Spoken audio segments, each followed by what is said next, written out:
So hello everyone, and thank you for joining and welcome to this new session. Today we have a second lecture on calculus of variations, and our speaker for today is Mr. Shah Faisal. So Shah Faisal, over to you. Okay, thank you very much. Right, so let's recall something from the previous lecture. So let's say we have a Banach space. So it could be anything. For example, it could be the standard Euclidean space. It could be something infinite dimensional LP space, and so on. And let's say we have a functional I. And question we ask for this functional is,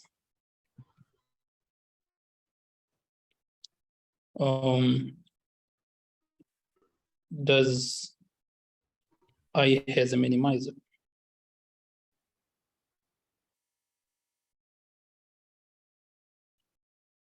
Miser in X. This means that there exists a point in the space X such that the value of the functional at that point is the smallest. So for all other values, W. Okay, and to prove certain such a point exists, there were two approaches we discussed in the previous lecture. Let me recall it. So two approaches.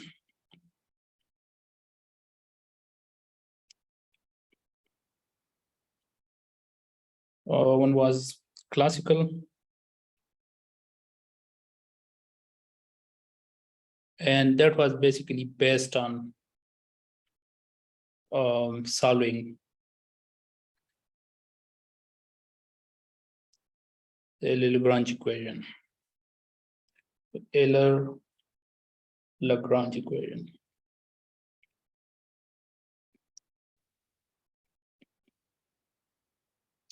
Equation for I. So this was the equation coming from the first variation of the functional. Then there was a direct method.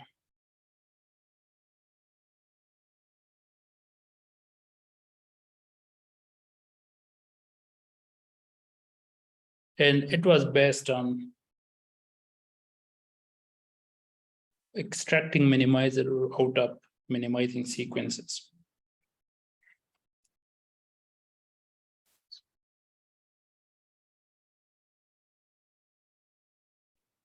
Extracting convergent subsequences. Out of minimizing subsequences, minimizing sequence. So I explain this, what does it mean? So assume the functional is bounded from below. So the n primum of the functional over this space is greater or equal to some m, which is strictly greater than minus infinity. So that's the lower bound, which means we can hope for the existence of a minimizer. So by definition of m primum, there exists a sequence in this space such that the value of the functional, so let's say the sequence is un, so the value of the functional converges along this sequence to the n primum. That's by definition of the n primum. Okay, and now this sequence we have, if we can extract one subsequence that converges, then the limit point of that sequence would be a minimizer by by this definition because the functional was continuous or linear semi-continuous. So the question is, does this UN has a convergent subsequence?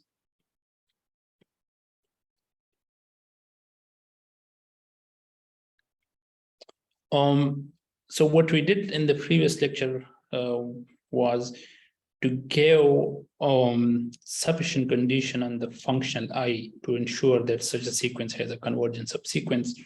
And here I'm going to recall that that was a theorem.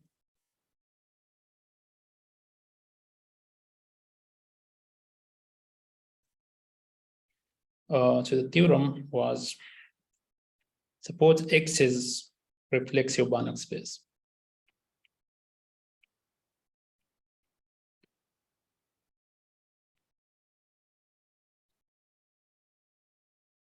And you have the functional going from X to I.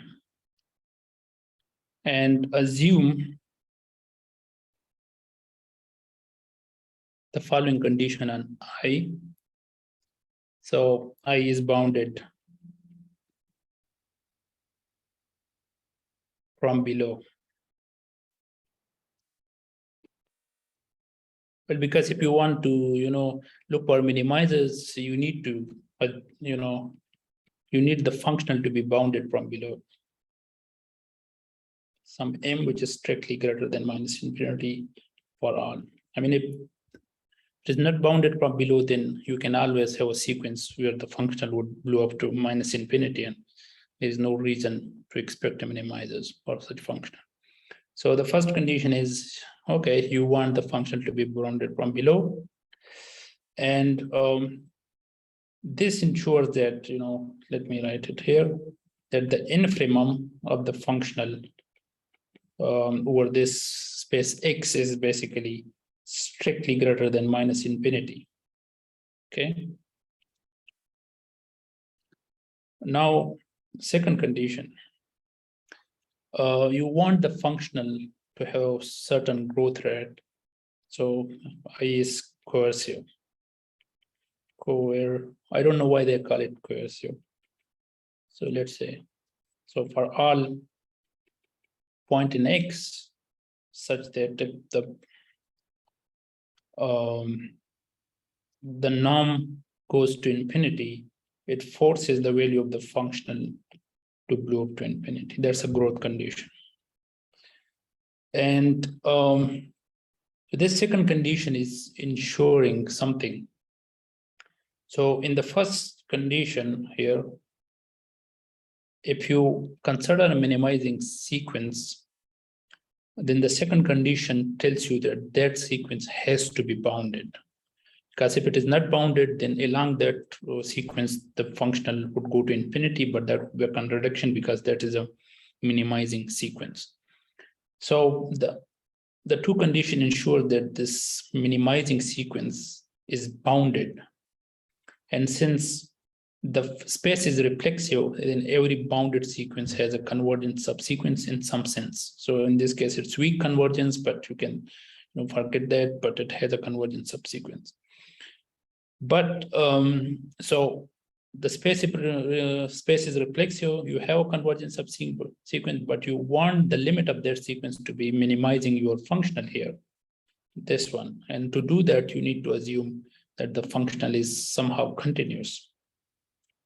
So I is lower semi-continuous,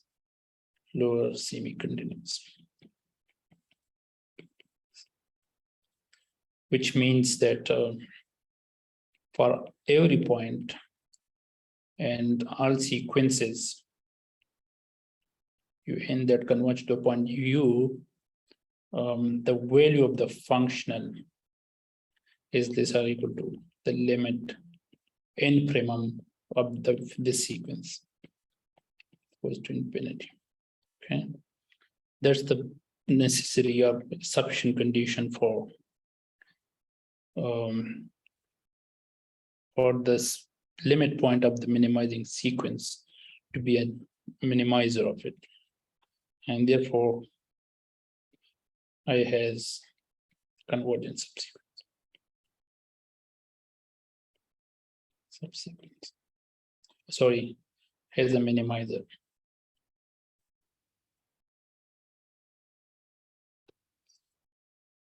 Okay.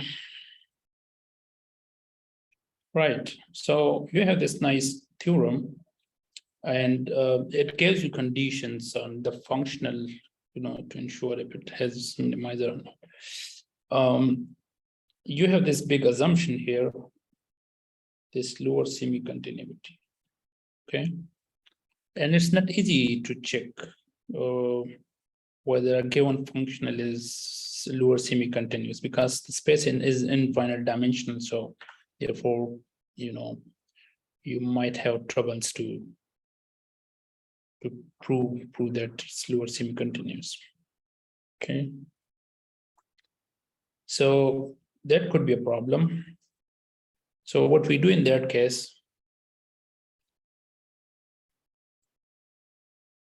so there is idea. So perturb this functional I to another functional epsilon or some epsilon. So epsilon is basically the perturbation in I. And so let replace this I. I want to replace it by 1 over n because it doesn't make any difference. So I get a sequence of perturbation for each n, right? And assume, this perturb functional is easy to check for the minimizers. So assume you have a minimizer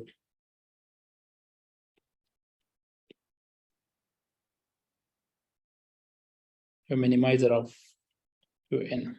So for each n, you have a minimizer for the function an. Okay. Now, what do you want? Let's say this sequence of minimizer you construct converges to some value. You want that value u to be a minimizer of the function a. So when this u is minimizing I, that is the original one. So it turns out that if this sequence you construct converges to the original functional in some sense, then this comes out to be true. Okay. And what type of convergence is that? It's what we call a gamma convergence. Okay. So let's go to the definition.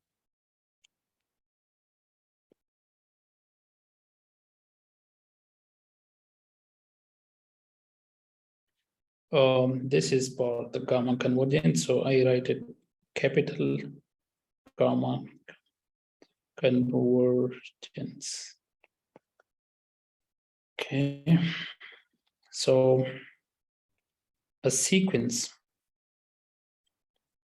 of functionals. So you have a sequence of functionals or converges. Okay, gamma converges, sorry. Gamma converges to another functional function,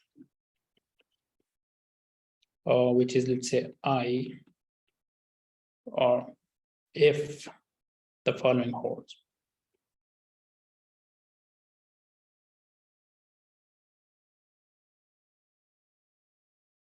Okay.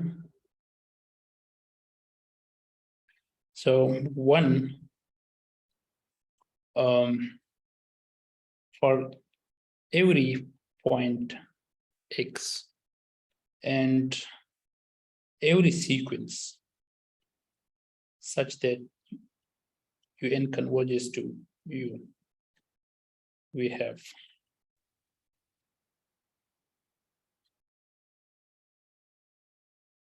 the value of the functional I is less or equal to the limit lim infima. Explain what does it mean of this sequence. So this functional I has to be a lower bound, a common lower bound, which is asymptotic. So this in goes to infinity means that it's a asymptotic common lower bound for all these functional. Okay.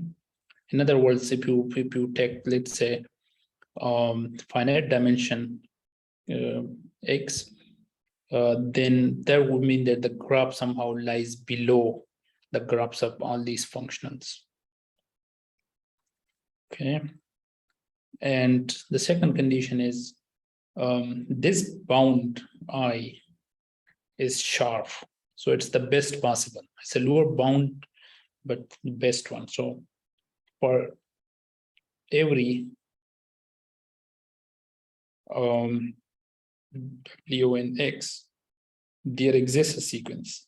There exists, let's say Wn, such that the sequence converge to W, and the limit of the functionals along this sequence is exactly that value. So you can recover the functional I through subsequences. Now here you have this condition. So this thing is also equivalent to saying that this value of W is positive, greater or equal to the limit supreme.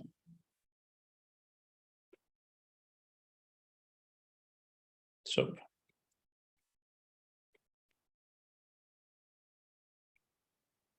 okay, so the functional I is a gamma limit if it is an asymptotic common lower bound for all these functional, and it's sharp, so it's the closest possible from below.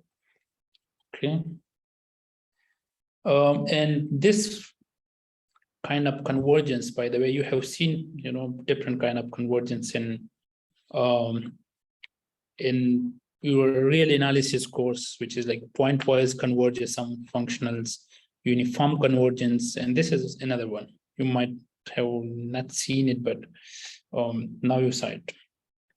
So I'm going to give you some examples and then compare it with the notion of convergence, you know, already, like pointwise convergence and uniform convergence. Okay, so let me give you a very quick example. So let's say the Banach space we have taken is the real line, and the sequence I have is basically function from R to R, and I define it to be maybe not U, I have X to be cos nx. So there's a sequence of functions now. And can you tell me what is a lower bound? Can you tell me a function which is basically below the graphs of all these, you know, functions I just wrote down? Let me check. So the graphs looks like this, I think. And as you increase in, you are just squeezing the graph, you know, along the x-axis. So for large n, the oscillation increases, so it would be more like this, close to each other. But as you increase, the graphs come close to each other horizontally. And anyway, in all the cases, if I draw a line at -1, that's a graph of a constant function, and it's below all these graphs. So I can expect this -1 to be a gamma limit of this. So what is true is, one, -1 is less or equal to the limit infimum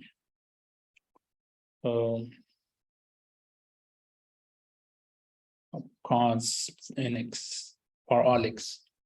So that's common lower bound, and it's sharp because there are points at which these functions attend this -1.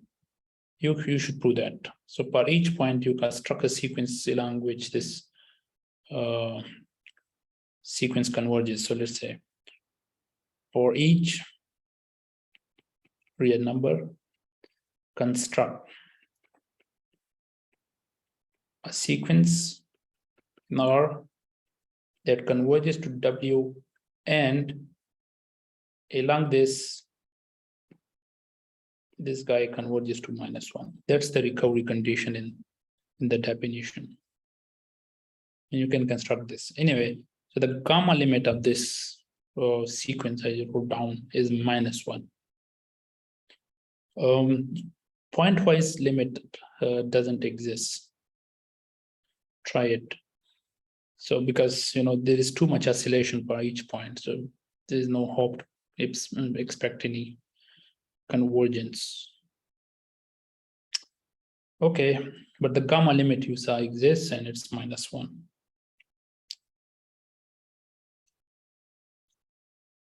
Okay, so what we are interested is, I wrote down in the initial slides. So we are interested in the following theorem. That gamma limit or gamma convergence preserve minimizers. That's what we want.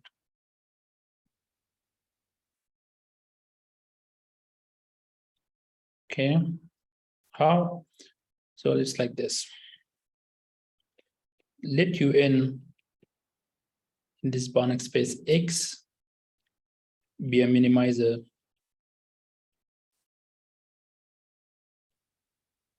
of the functional in from Xn. So you have a sequence of functionals in, and for each you have a minimizer, which is un. That's by assumption. And assume another functional is the gamma limit of the sequence n. Now, if the sequence of minimizers converges to some u, let's say, then u is a minimizer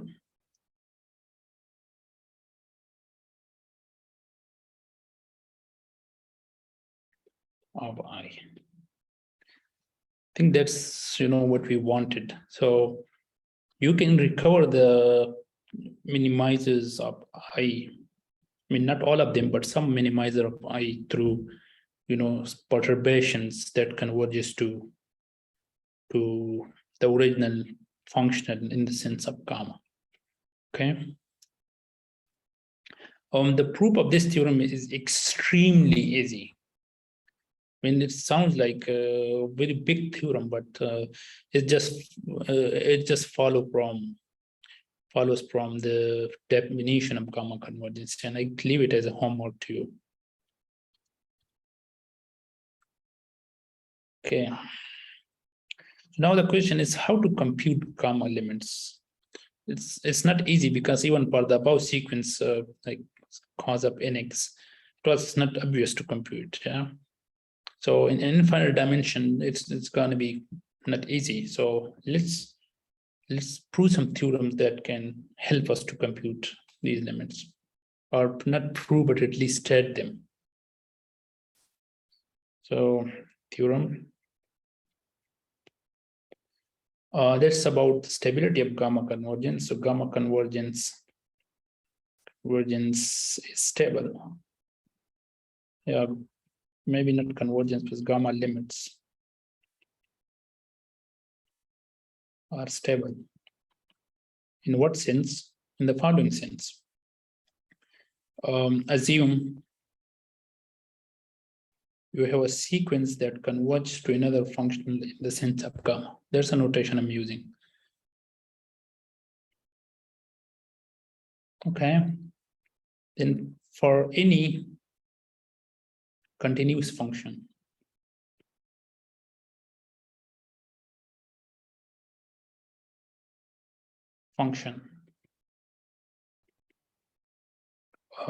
let's say H, from the Banach space where the functionals are defined to R, we have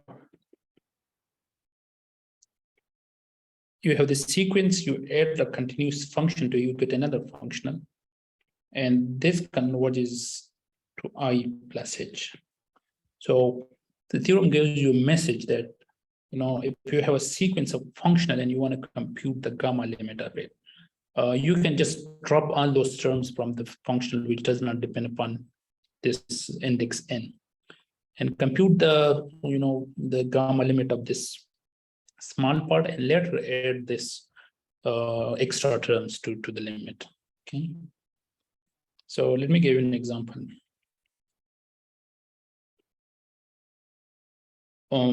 Okay, so define infinite dimension case by sin nx plus cos x e to the power x squared. Can you tell me what is its gamma limit? Can you guess?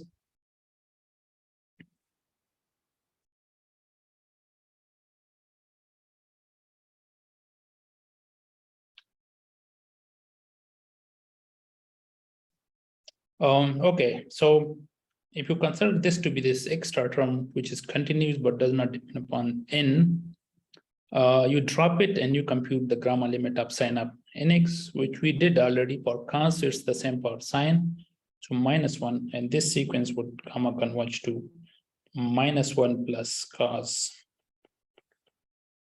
of this two. Okay.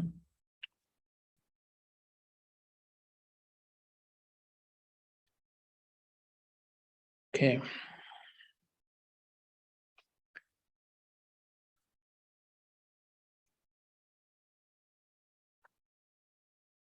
So let's compare it with other functionals, other notion of convergence. So it's a proposition here.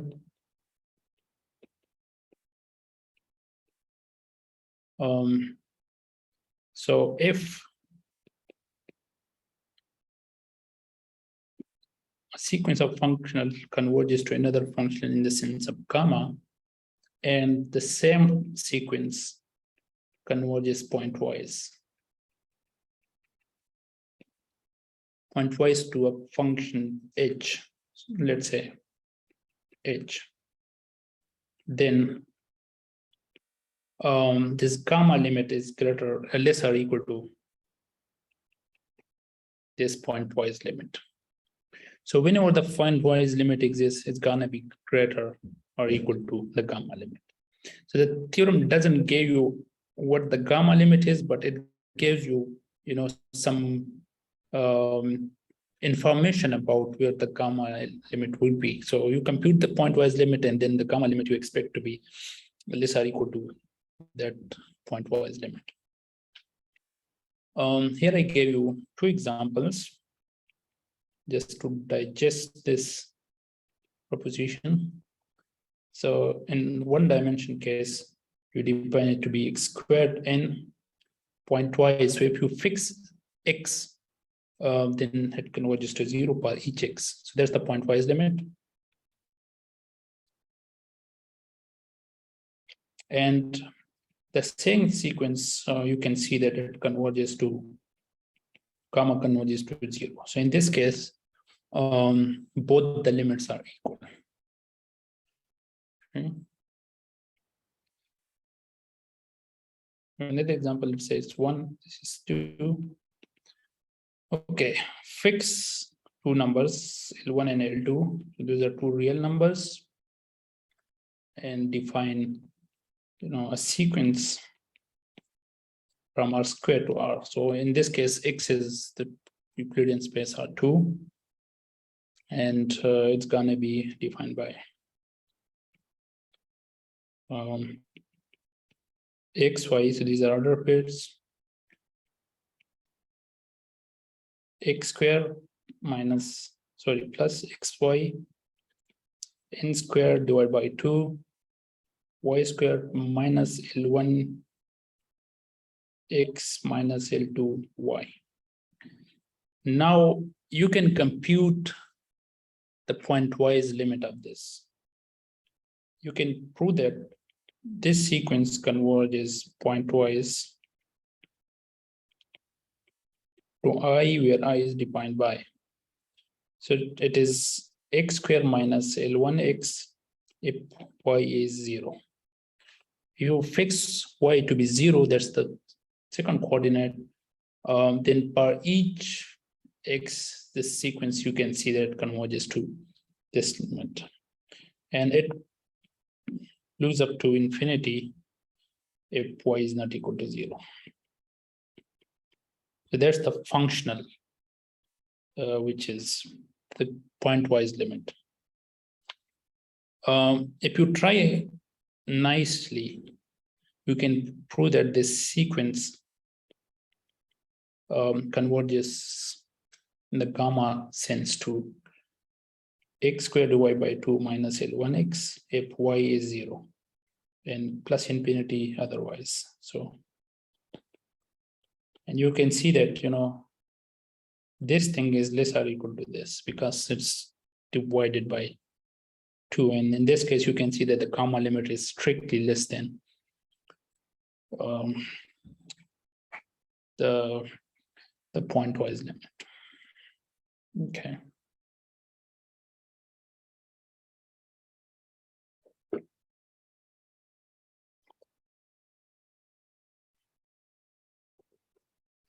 You can try this computation at home. It's not hard. Try it. It's a good exercise. Hello, Shah. Can I ask a question because I joined late? Okay, go ahead. Why we talking about a new type of convergence, convergence? It's a good question, and I told it already, but I repeat it for you. Okay, thank you. The other 2 points, the other 2 types of convergence, like uniform convergence and pointwise convergence, that don't preserve the minimizers. You can,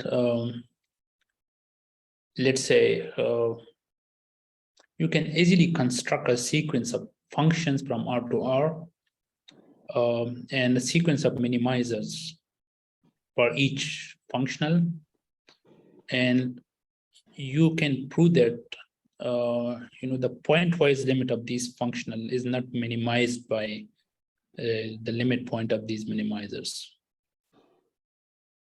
So, okay, let me go back here to the theorem. Okay, here. So you have a sequence which is basically a minimizer for each functional, right? Okay.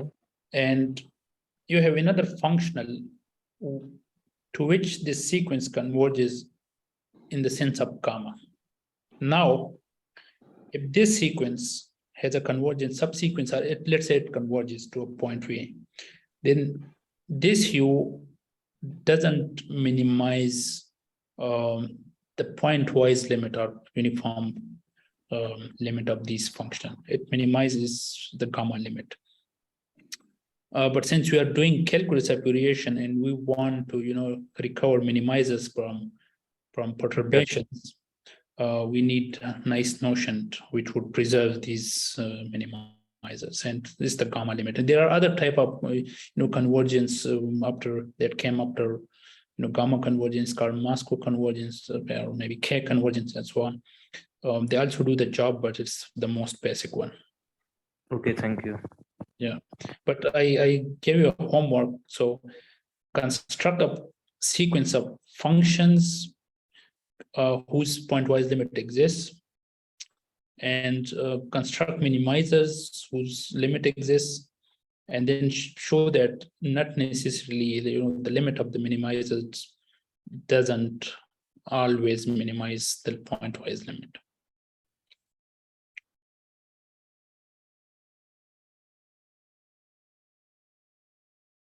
Okay. All right. So, okay.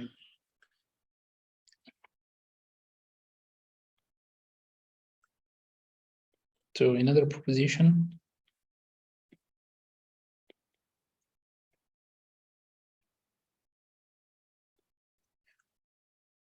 So now assume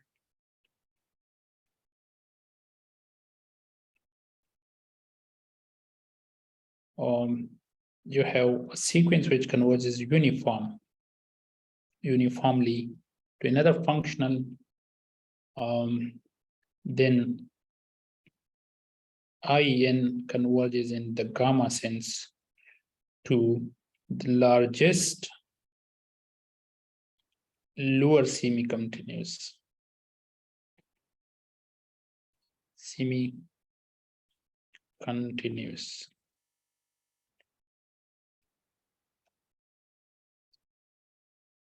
functional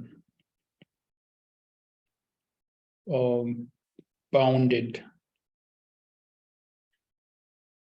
by I prime above.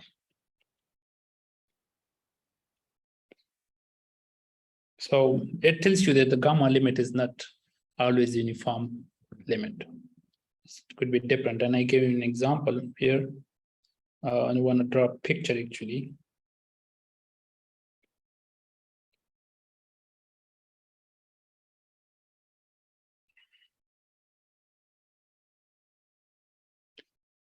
So consider a function with this graph. So it's a constant sequence of functionals.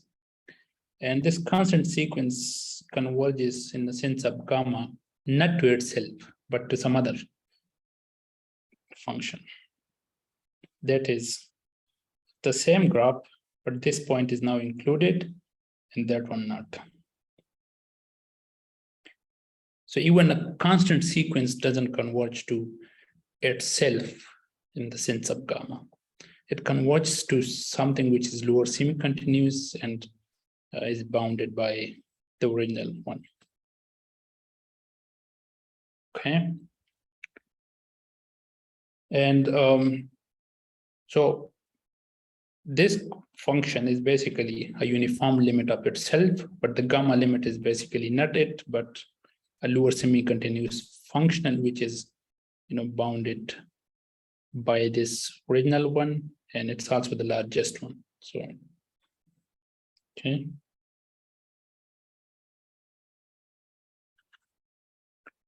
Right, so let me give you some example in infinite dimension now to, let's say, a non-trivial example. All examples that I gave you were trivials. Now let's do some non-trivial steps.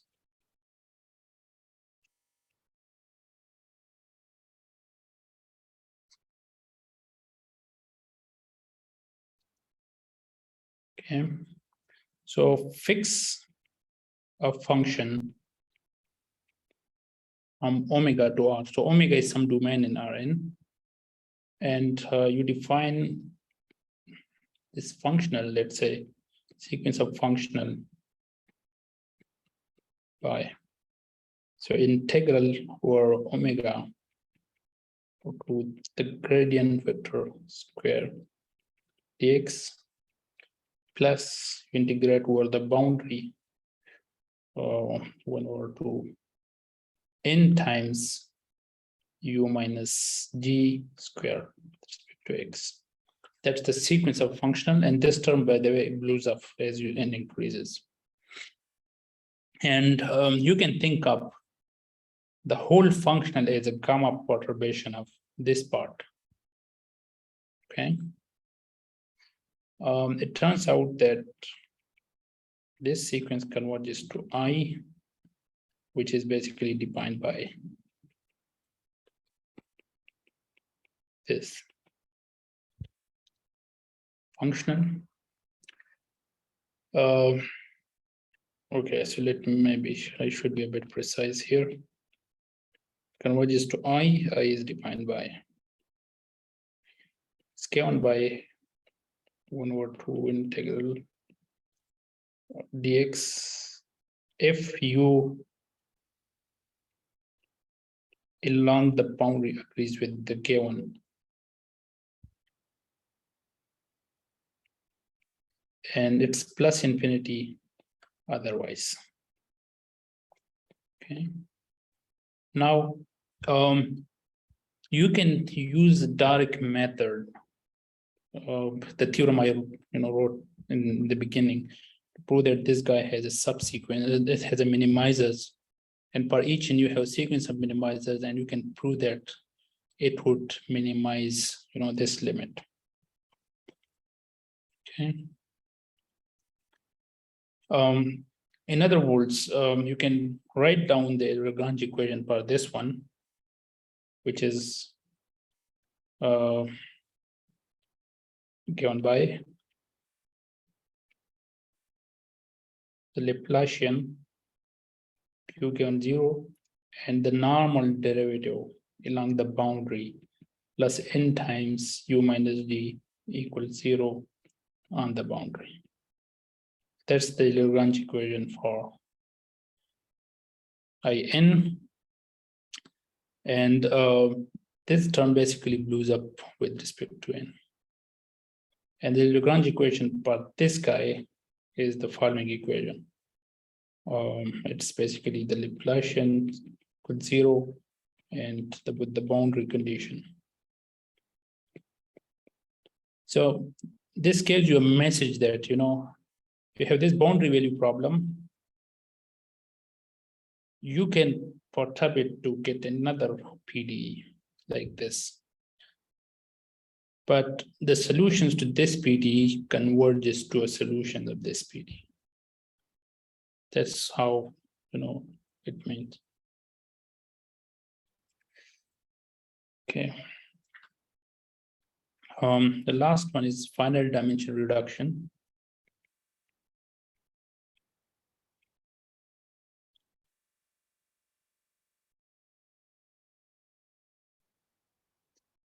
So our functional are usually defined on infinite dimensional Banach space.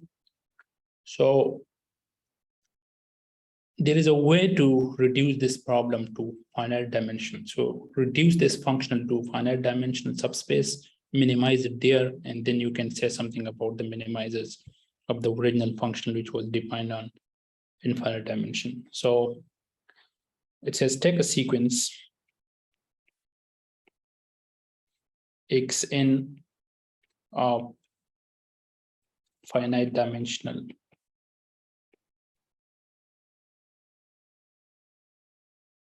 subspaces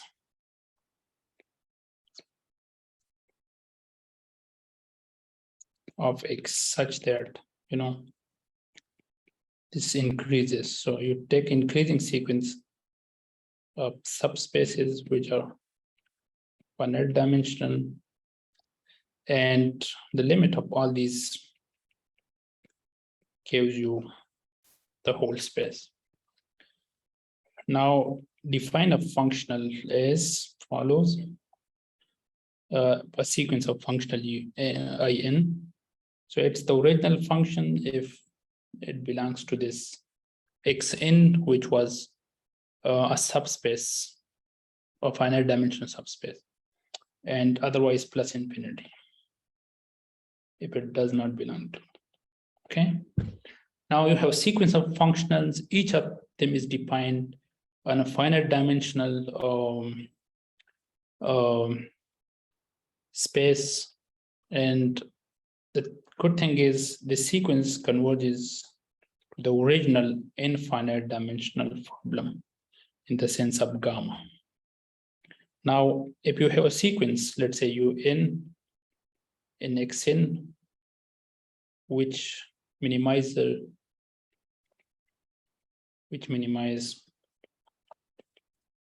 in, and it has a limit let's say U, then this U would minimize this infinite dimension functional. So the gamma limit helps you to reduce the problem to finite dimension, solid there, and then it would imply solution to the problem in infinite dimension case. I mean, finite dimension reduction is quite common in mathematics. I mean, there are many other branches of mathematics which use this idea as, for example, in numerical analysis, so you have this domain and you discretize it and take finitely many points. We approximate the solution in those points, and then we increase the number of points somehow to get a better approximation and so on. But in calculus application, this is an example of finite dimension approximation or reduction. Okay, I think I should stop here. So here,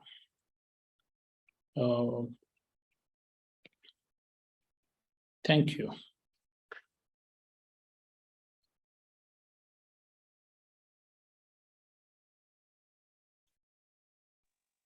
Thank you so much. Welcome.